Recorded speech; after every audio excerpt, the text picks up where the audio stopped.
तो हेलो दोस्तों, कैसे हैं आप सभी। स्वागत है आपका अपने यूट्यूब चैनल हिस्ट्री प्लस पर।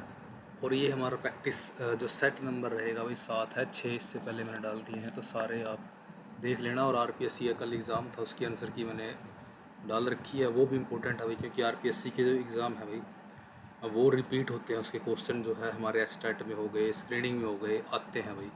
तो जो भी आपको एग्ज़ाम मिलता है हिस्ट्री का, तो कर लेना चाहिए आपको। लास्ट टाइम में इम्पोर्टेंट है वो भी भाई, देख लेना आप। 150 क्वेश्चन है लगभग उसके अंदर, जिसमें से 110 के लगभग इंडियन हिस्ट्री से हैं। तो कर लेना, वो आपके लिए इम्पोर्टेंट है भाई। कुषाण काल में कला का मुख्य केंद्र क्या था? तो मथुरा था भाई कुषाणों का मुख्य केंद्र। ये एक सेम क्वेश्चन आया हुआ है, बस थोड़ा सा लैंग्वेज चेंज की गई है कि कुछ जो कनिष्क की टूटी हुई मूर्ति है वो कहाँ से मिली है। कल के एग्ज़ाम में ये क्वेश्चन था भाई। 92 देखे, नृत्य करती हुई हड़प्पा सभ्यता की लड़की की कांसे की मूर्ति कहाँ से प्राप्त हुई है? तो ये मोहनजोदड़ो से प्राप्त हुई है। बनावली निम्न राज्य में है, तो बनावली किस राज्य के अंदर पड़ता है? तो बनावली पड़ता है भाई हरियाणा के अंदर। शकारी की उपाधि निम्न शासक की थी? तो चंद्रगुप्त द्वितीय की जो है उपाधि थी भाई ये। और इनके बारे में आपने पढ़ा होगा कि इन्होंने शकों की विजय की थी, जो गुजरात से संबंधित है। और सिंह निहंता भी इनकी एक उपाधि है, उस पर सिंह बने हुए हैं इनके सिक्कों के ऊपर। तो शकारी भी उस शक से लगा सकते हो आप, शकारी भी इनको बोला जाता है। मौर्यकालीन सैनिक प्रबंध समितियों की संख्या कितनी थी? जो सैनिक प्रबंधन की जो समितियां थी वही 6 थी। और इसके बारे में मैगस्थनीज ने बताया है। कौटिल्य के अर्थशास्त्र में सैनिक प्रबंध समितियों का उल्लेख नहीं है, लेकिन मैगस्थनीज के विवरणों में हमें इसका पता चलता है। 96 देखिए, जैन धर्म में मोक्ष प्राप्ति का साधन है। तो मोक्ष प्राप्ति जो जैन धर्म के अंदर, इनमें से किसके अनुसार होती है भाई? त्रिरत्न, अष्टमार्ग, वेदों ज्ञान या उपरोक्त सभी? तो त्रिरत्न है भाई। सम्यक ज्ञान, सम्यक दर्शन, और एक और है सम्यक ज्ञान, सम्यक दर्शन, सम्यक आचरण। तो तीनों याद रखने हैं आपको। जो अष्टमार्ग है ये बौद्ध धर्म से संबंधित है, अष्टांगिक मार्ग भी बोलते हैं। वेदों का ज्ञान तो ये हमारा ब्राह्मण धर्म से या हिंदू धर्म से हो जाएगा। गीत गोविंद का रचनाकार, तो गीत गोविंद का जो रचनाकार है भाई यहाँ पर जयदेव है। बिम्बसार का संबंध निम्न जनपद से था? तो बिम्बसार का जो जन्म है संबंध है दोस्तों, किस जनपद से लिया जाता है? तो बिम्बसार को आपने पढ़ा होगा, ये हर्यक वंश का शासक था और मगध जनपद से ये संबंधित था। कल एग्ज़ाम में आया था भाई बिम्बसार के ऊपर कि बिम्बसार किस शासक ने काशी और जो है काशी और कौशल को जीता था? तो बिम्बसार ने जीता था भाई। ये चीज़ भी याद रख लेना, काशी और बिम्बसार को जीतने वाला, काशी और कौशल को बिम्बसार ने जीता था। तो ये चीज़ इंपॉर्टेंट है भाई। मुगलों व ईरान के बीच टकराव का मूल कारण क्या था? 99 का जो राइट आंसर है भाई, आपने पढ़ा होगा ईरान के अंदर शाह थे जो मुगलों से हमेशा इनका थोड़ा टकराव चलता रहा है। तो कंधार को लेकर के टकराव था भाई। कल के एग्ज़ाम में आरपीएससी में पूछा गया था कि जो 1622-23 के अभियान में जहांगीर ने जो है किसको भेजा था, या राम सिंह को भेजा था, किसको भेजा था? तो इस टाइप से क्वेश्चन आया हुआ था। तो ये इम्पोर्टेंट है भाई, कंधार कब जीता इन्होंने, कब इनके हाथ से निकला? तो वो डेट्स आप देख लेना भाई। 1639 के लगभग ये इनको दोबारा कभी नहीं मिलता है। डेट देख लेना भाई, 1639 है शायद, जो शाहजहाँ के टाइम में। उसके बाद इनको कभी भी कंधार नहीं मिला वापस मुग़लों को, इनके हाथ से सदा के लिए चला गया। इबन, और एक चीज़ और याद रखना भाई, जो कंधार है इनका काबुल है दोस्तों। काबुल का जो मानसिंह हुआ है अभी पहला गवर्नर काबुल का, ये भी देख लेना एक बार। इबन बतूता लगभग कितने वर्ष भारत में रहा? तो साल भी इम्पोर्टेंट है भाई, कई बार ये पूछे जा रहे हैं। तो 12 साल रहा था भाई इबन बतूता भारत के अंदर। किताबुल हिंद का लेखक कौन है भाई? किताबुल जो हिंद का लेखक है अल-बिरूनी है, और ये इसने लिखी थी भाई अरबी भाषा के अंदर इसने ये लिखी थी। और ये बताता है इस बुक के अंदर, इम्पोर्टेंट लाइन है भाई ये जो मैं आपको बता रहा हूँ, ये हिंदुओं के ज्ञान के बारे में बताता है कि ये जो है अपने ज्ञान को सबसे ज़्यादा अच्छा मानते हैं, अपने राजा को सबसे अच्छा मानते हैं, दूसरे को ये कुछ नहीं समझते। तो ऐसे वर्णन जो है इसने इस किताब के अंदर किया है। 17वीं सदी में भारत की प्रमुख बंदरगाह थी? 17वीं सदी के अंदर भारत की प्रमुख बंदरगाह इनमें से कौन सी थी? तो हुगली भी थी भाई, सूरत भी, मछलीपट्टनम भी। तो ये उपरोक्त सभी हो जाएगा, क्योंकि तब यहाँ पर डच और ये अंग्रेज़ वगैरह व्यापार करने लग गए थे। तो आपने पढ़ा होगा अमेरिका की अप्रवासी बस्तियों ने मात्र देव इंग्लैंड के खिलाफ स्वतंत्रता की घोषणा कब की? तो कब की थी भाई? 1776 में की थी इन्होंने, अमेरिका ने। अगला देखिए, आगरा में लाल किले का निर्माण करवाया था। तो आगरा के अंदर भाई जो लाल किले का निर्माण करवाया था ये अकबर ने करवाया था। और दिल्ली के लाल किले का ये शाहजहाँ ने कराया था। विजयनगर की प्रमुख नहर थी, तो विजयनगर की भाई प्रमुख नहर जो थी हिरिया थी, हिरिया। तो ये इम्पोर्टेंट है, ये आपको याद रखनी है। 105 का राइट आंसर सी है, हिरिया। ये यूनिक है भाई, बिल्कुल यूनिक क्वेश्चन है जो इस सेट में भी आपको मिलेगा, बाहर आपको कहीं नहीं मिलती ये चीज़ें। निम्न मुगल शासक के समय प्रांतों की सबसे ज़्यादा संख्या थी, तो किसके टाइम में सबसे ज़्यादा प्रांत बन गए थे भाई? तो ये औरंगजेब के टाइम में थे भाई, लगभग 21-23 के लगभग इसके प्रांत हो गए थे। दक्षिण भारतीय मंदिरों में भव्य गोपुरम की स्थापना का श्रेय प्राप्त है, किसको प्राप्त था भाई? ये प्राप्त है कृष्ण देवराय को। कृष्ण देवराय ने जो भाई भव्य गोपुरम से मंदिर बनवाए थे, तो कई मंदिर हैं इनके बनवाए हुए। अबुल फजल ने किसानों को आश्रयदाता किसे बताया? तो कानून गो को इसने, अबुल फजल ने जो है किसानों को आश्रयदाता बताया है। कानून गो के ऊपर वही नेट में भी क्वेश्चन आए हुए थे बहुत बार कि इसको 1% दिया जाता था जो राजस्व एवज वगैरह लेता था जो उसके एवज में। तो काफ़ी क्वेश्चन इसके ऊपर आए हुए थे। भारत सरकार अधिनियम पारित हुआ। भारत सरकार जो अधिनियम है भाई कब पारित हुआ? ये हुआ था भारत सरकार अधिनियम 1935 के अंदर हुआ था। रैयत का अर्थ किससे है भाई? रैयत का अर्थ यहाँ पर किसान से है भाई।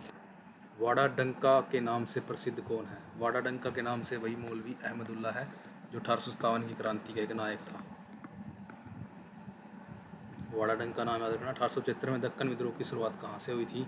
तो ये हुई थी भाई सूपा से। थोड़ा पोज करके आप इसके आंसर लगा सकते हो। मुस्लिम लीग ने निम्न दिन मुक्ति दिवस मनाया था। तो मुस्लिम लीग ने मुक्ति दिवस जो है कब बनाया था? ये इन्होंने मनाया था भाई 22 सितंबर 1939 को, जब सेकंड वर्ल्ड वार जो चल रहा था, बिना जो कांग्रेस की बिना पूछे उनसे कांग्रेस के, तो अंग्रेज़ों ने क्या किया था, भारत को युद्ध में शामिल कर लिया था। इसी वजह से इन्होंने इस्तीफे दे दिए थे। तो जिसको अम्बेडकर भी इसमें जो है मुक्ति दिवस मनाने में इनके साथ थे, मुस्लिम लीग के साथ अम्बेडकर भी शामिल हुए थे। तो ये चीज़ भी याद रखना भाई। जिन्ना को कायदे आज़म की उपाधि किसने दी थी? जिन्ना का जो कायदे आज़म की उपाधि दी थी भाई, तो ये चीज़ महात्मा गांधी ने दी थी। तो ये भी एक इतिहास में कहा जाता है कि इन्होंने ज़्यादा ही सिर पर चढ़ा दिया था जिन्ना को, ऐसी चीज़ें बोल करके कि आप कायदे आज़म इस टाइप से, तो इसकी आलोचना होती है। भारतीय संविधान की संसदीय पत्ती निम्न देश से ली गई है। तो कई बार ये क्वेश्चन आया है भाई, इंग्लैंड से ली गई है संविधान की संसदीय पत्ती। जो हमारे यहाँ पर लोकसभा राज्यसभा है वो इंग्लैंड के अंदर भी सेम ही है। मुस्लिम लीग की स्थापना निम्न स्थान पर हुई थी। तो मुस्लिम लीग की जो स्थापना हुई थी भाई कहाँ पर हुई थी? ये हुई थी भाई ढाका के अंदर 1906 में। प्लासी के युद्ध के समय निम्न की हार हुई। प्लासी के युद्ध के समय भाई किसकी हार हुई थी? तो ये हुई थी नवाब सिराजुद्दौला की। और इसमें जो रॉबर्ट क्लाइव था वो जीत गया था, और इसमें धोखा किया गया था इनके साथ। अंग्रेज़ों ने मुख्य रूप से कितने भू बंदोबस्तों को बनाया था? तो 3 थे भाई मेनली, आपने पढ़ा होगा, स्थायी बंदोबस्त, रैयतवाड़ी, महलवाड़ी। खिलाफत आंदोलन कब शुरू हुआ? खिलाफत आंदोलन यहाँ पर दोस्तों 1919 में स्टार्ट हो गया था। असहयोग आंदोलन 1920 में हुआ था। इल्बर्ट बिल के समय भारत का वायसराय कौन था? तो इल्बर्ट बिल के समय भाई लॉर्ड रिपन था। और इसके समय में जो ये बिल पारित हुआ था, पारित होने वाला था, हो नहीं पाया था। इस टाइम पे जो है इन्होंने विद्रोह कर दिए थे अंग्रेज़ों ने कि आप तो जो है मुकदमे वगैरह जो इनसे सुनवाएंगे कल को, हमारे इनके बराबरी लेके आ रहे हो आप तो इंडियंस को। तो ये चीज़ थी 1883 के लगभग ये बिल पास करने की कोशिश की गई थी। एशियाटिक सोसाइटी ऑफ बंगाल की स्थापना की थी, किसने की थी? वही विलियम जोन्स ने की थी वही 1784 में। बहुत बार ये भी क्वेश्चन और डेट पूछी जाती है। 1857 के विद्रोह के में क्या है, कानपुर का नेतृत्व किसने किया था? छोटे से क्वेश्चन अभी देखने में लगते हैं। कल के एग्ज़ाम जो आरपीएससी में हुआ था उसमें मेरठ पूछा गया है कि मेरठ में क्रांति किसने की थी? तो सदरुद्दीन उसका आंसर रहेगा। तो कानपुर देखिए भाई, हम चीज़ें छोड़ देते हैं आसान सी समझ के कि क्या ये क्या आएगा, लेकिन वहाँ पे गलत कर देते हैं। नाना साहिब ने किया था वो नेतृत्व इसका। बिठूर नाना साहिब की वो जागीर थी यहाँ पर जो इनको रखा गया था। अंग्रेज सैनिक अधिकारी भारतीय सैनिकों को क्या कहकर अपमानित करते थे? निग्गर बोलते थे भाई। हमें ये निग्गर याद रखना, आपने कहीं पढ़ा नहीं होगा अभी तक। गदर पार्टी का नेता था, जो गदर पार्टी का नेता था भाई यहाँ पर लाला हरदयालाल। 124 का यहाँ पर बी हो जाएगा। वेल्लोर विद्रोह कब हुआ? तो वेल्लोर विद्रोह यहाँ पर हुआ था भाई 1806 ईस्वी में। संयुक्त राज्य अमेरिका में रेलवे का काम पूरा हुआ कब हुआ? वही 1865 में संयुक्त राज्य रेल के अंदर रेलवे का काम पूरा हुआ था। कोल खोज का क्या अर्थ है? सामूहिक खेत को भाई कोल खोज बोलते हैं। कोल खोज सामूहिक खेत याद रखना, लास्ट टाइम में ज़रूर देखना भाई इन वीडियो को दोबारा से। तो कई बार सेम क्वेश्चन आए हुए हैं ऐसे ही। पुर्तगालियों द्वारा भारत में निम्न की खेती की शुरुआत की गई। तो भाई ये सारी चीज़ें पपीता, अनानास, काजू, ये सभी पुर्तगाली जो है भारत में लेकर के आए थे। और ये सेम क्वेश्चन भाई यूजीसी नेट में 2018 में आया हुआ है कि कौन सी फसलें पुर्तगाली लेकर के आए थे। 1 2 3 4 इस टाइप से दी गई थी। अफीम युद्ध निम्न देशों के मध्य लड़ा गया था। अफीम युद्ध अगर आपने पढ़ा हो तो भाई ये लड़ा गया था इंग्लैंड और जो है चीन के मध्य। सी हो जाएगा इसका राइट आंसर। मेसोपोटामिया में खानाबदोश लोग क्या कहलाते थे? तो ये सभी बोलते थे भाई असीरियाई, एमोराइट, अक्कदी। तो डी हो जाएगा भाई इसका आंसर 130 का डी। कृषक दास क्या कहलाते थे? कृषक दास भाई यहाँ पर जो है सर्फ बोलते थे। कृषक दासों को सर्फ याद रखना आपने। खुले द्वार की नीति का संबंध निम्न देश से है। तो ये अमेरिका से संबंधित है भाई। खुले द्वार की जो नीति थी अमेरिका की थी। विश्व के प्रमुख खानाबदोश साम्राज्यों में शामिल हैं। कौन कौन से हैं भाई? हुनों का साम्राज्य भी है, मंगोल साम्राज्य भी, दोनों हो जाएगा इसका ए और बी। भूमध्य सागर और लाल सागर को मिलाने वाली नहर कौन सी थी भाई? तो भूमध्य सागर और जो लाल सागर को मिलाने वाली जो नहर थी भाई इनमें से ये थी स्वेज नहर। कल स्वेज नहर पर भी क्वेश्चन आया था भाई आरपीएससी के अंदर। मेसोपोटामिया में प्राचीन नगर राज्यों की पुरोहित राजाओं को क्या कहते थे? पटेसी बोलते थे भाई। पटेसी, पटेसी याद रखना है। पुरोहितों को पटेसी बोलते थे मेसोपोटामिया सभ्यता में, पटेसी। रोमन साम्राज्य में रोम की अर्थव्यवस्था का आधार नहीं थी। बंदरगाह थी भाई, जैतून के तेल की फैक्ट्रियाँ भी थी, खाने भी थी, कपास की खेती यहाँ पर नहीं होती थी, तो अर्थव्यवस्था का ये आधार नहीं थी। निम्न व्यवस्था में मध्यकालीन यूरोप की राजनीति, अर्थव्यवस्था, समाज व धर्म को प्रभावित किया था। तो किसने किया था भाई? ये किया था सामंतवाद ने भाई। मध्यकालीन यूरोप के अंदर सामंतवाद ने राजनीति को भी, अर्थव्यवस्था को भी, समाज को भी और धर्म को भी प्रभावित किया था। लुडिज्म आंदोलन का नेता था।